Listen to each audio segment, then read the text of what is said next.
As we get set to eat dinner with our families and friends on Thanksgiving, mm, I think I spoke too soon because there are people that are not eating Thanksgiving dinner with their families or their friends. There are some people out there that do not talk to their friends or families anymore because they voted for Orange Man. Orange Man bad. And I will denounce my friendship and family with you because you voted for the Orange Man. Now you have people too on the other side that oh, you voted for Kamala? Yeah, I can't fuck with you. You had at point, and I've seen it, dating apps. If you voted for Trump, keep going.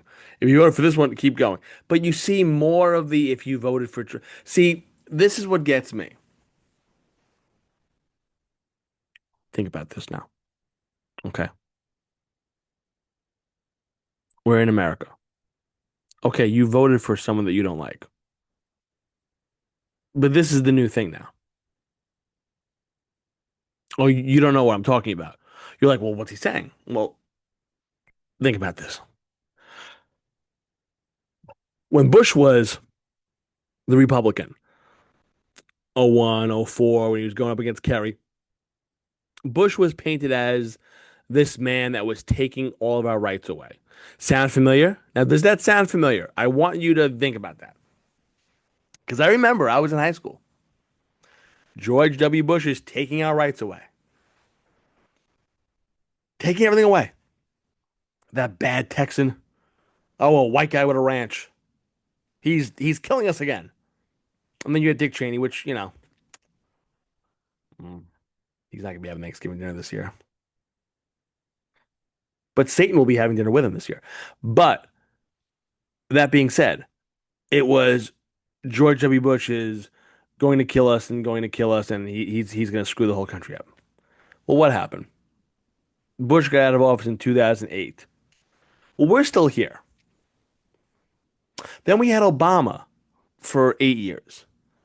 Oh, Barack Hussein, and the racists were really quick to go with the Barack Hussein Obama, saying that obviously he wasn't born in the country and all that, which we know is bullshit. He was born in the country, but because Donald Trump said he wasn't, then it was, oh, well, he wasn't born in the country, but he was. But you just don't like him, and you just can't sit there and accept the fact that a strong black man was able to win the presidency in a year where since 70 country since 1776 has been all white men, not predominantly white men, all white men have been president outside of 2008 when Barack Obama won. Now that's when the racists started to come out and said, "Oh, he's going to tear the country up. He's going to kill it." Now, granted, Obamacare, one of the biggest fuck ups in American history, awful, so bad. The premium rates and these it's just not good. It's not good. I'm lucky to have my health care still around, but there are people that it's hurting them a lot. And you look at it and you say, well, okay, we're going to give health care for everyone. Okay. Now, that's good. It's a good idea. But how are you going to do it? And it's the execution of these ideas that will, okay, when we read the textbooks years from now, okay, how did this president do? All we saw was the premiums go up, the insurance money go, everything went up. Obamacare comes in and all the money, everything goes up through the roof. Well, wait a second now. I thought that everyone should have health care. Yeah, everyone has health care, but now they're paying out of the ass. But be that as it may, we still survived.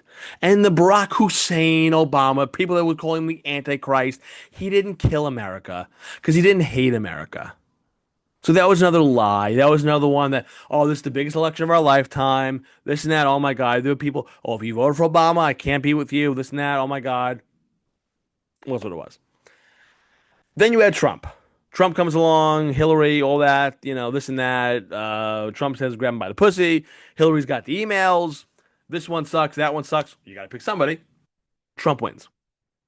Doesn't win the popular vote, but he wins, which is another reason why Michelle Obama the other day. Let's pause what we're talking about now and talk about what Michelle Obama said the other day.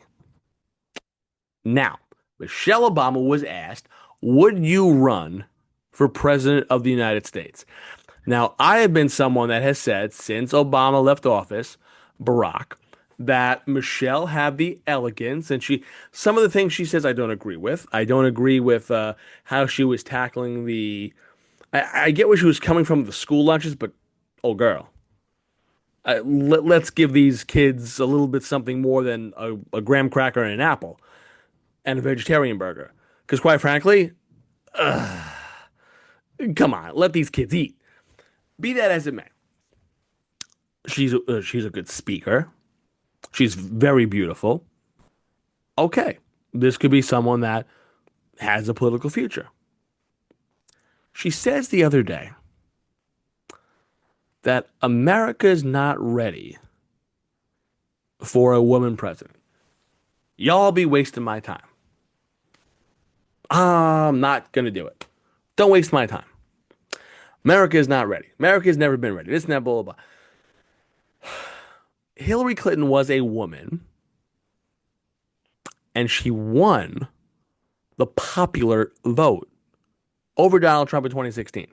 Yes, she didn't win the presidency with the whole electoral college, which I still think should still be in place because, again, my thing is I feel like most of the country is liberal, Democrat. I feel that. And most of the time, well, you're always going to have a Democrat president then if you take away the electoral college.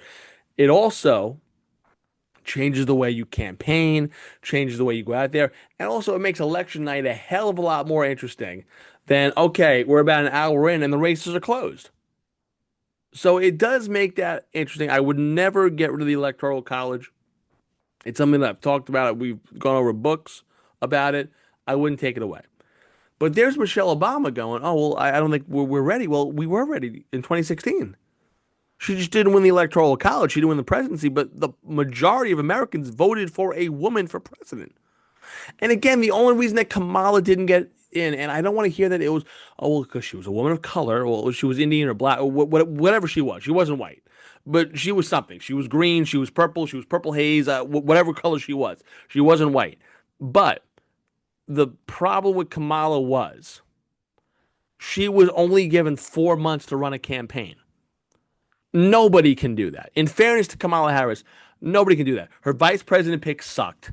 The guy's wanting to put tampons in bathrooms and cannot sit there to Congress and directly answer the question, Governor Waltz, what is a woman?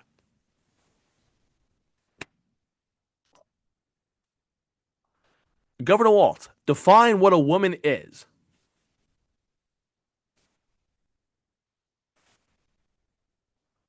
Now, it's real simple what a woman is. A woman is someone that's not a man. A woman is someone with female body parts. A woman is someone that can give birth. A woman is usually called Ms. or Mrs. or called mom or grandma or mom or nana, stuff like that. That would be my definition of a woman. Tim Waltz, what's a woman? Tampons, boys' bathroom, illegals, money. I mean, he can't answer the question.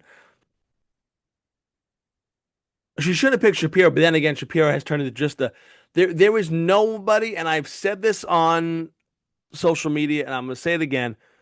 I will fight Governor Shapiro from Pennsylvania tooth and nail because this guy, when he posts something, we always have an answer and a fact check to what he's saying.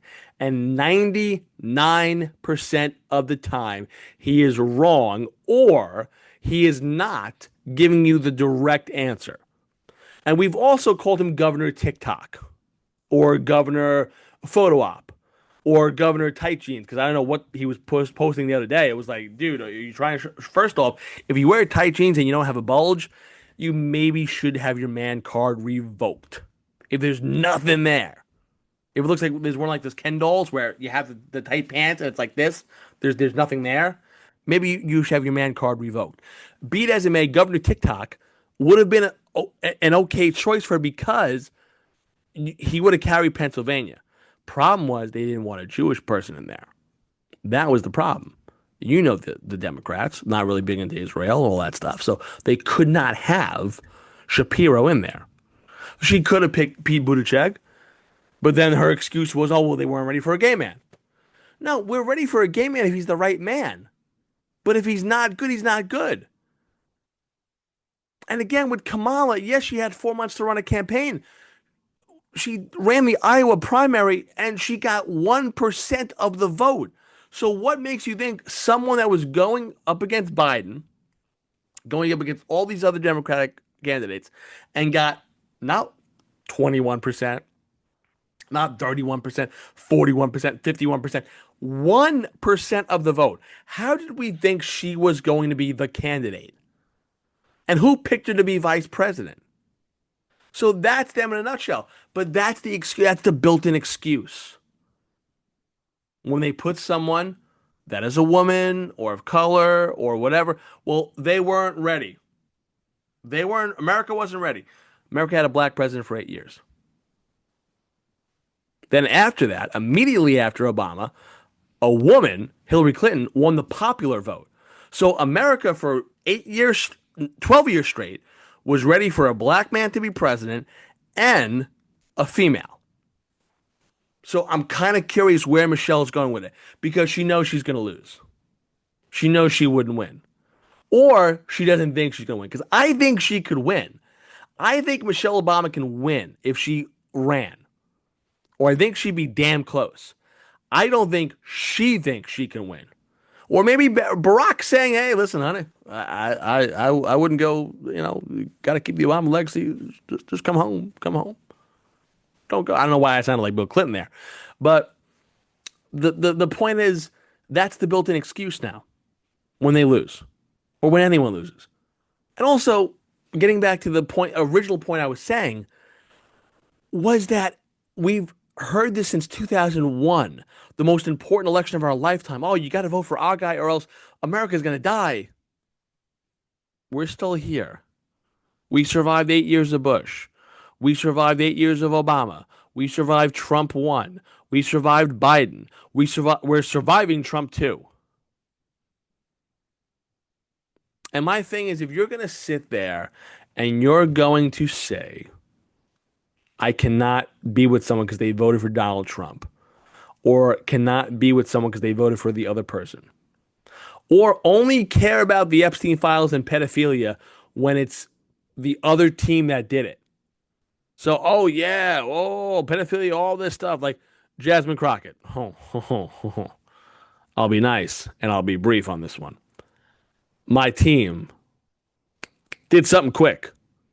We got that Lee Zeldin donated to Jeffrey Epstein. Well, it was a Jeffrey Epstein. And then when she was pressed on, she goes, I didn't lie. Yes, you did lie. You just flat out lied.